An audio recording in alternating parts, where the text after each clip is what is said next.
আজকে আমরা শিখব কয়েকটি প্রিপোজিশন সম্পর্কে। প্রথমেই আসি ফর এর ব্যবহার। উদ্দেশ্য বোঝাতে ফর বসে।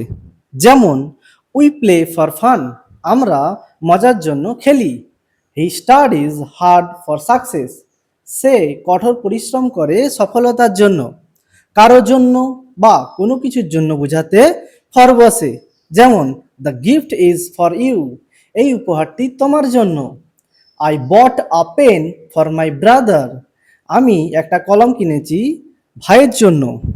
কোনো কিছুর বিনিময়ে বোঝাতে ফর বসে।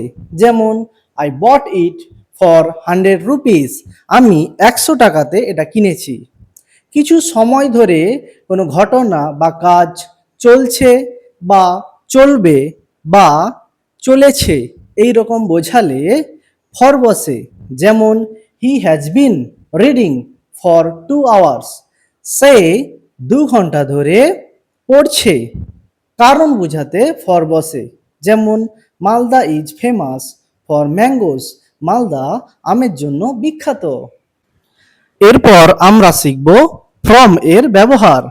কোথা থেকে বোঝাতে ফ্রম বসে। যেমন হি কেম ফ্রম কলকাতা, সে কলকাতা থেকে এসেছে। কারো কাছ থেকে বোঝাতে ফ্রম বসে।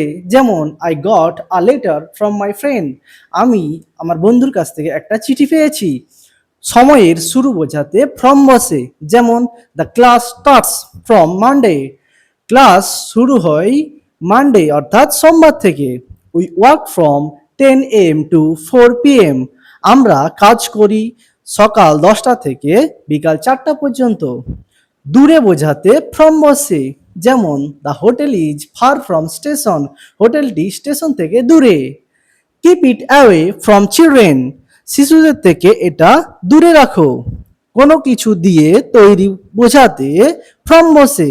যেমন paper is made from would, paper কাঠ থেকে তৈরি হয় অর্থাৎ কাগজ কাঠ থেকে তৈরি হয়। কোনো কিছুর কারণ হিসাবে ফ্রম বসে। যেমন he is suffering from fever, সে জ্বরে ভুগছে।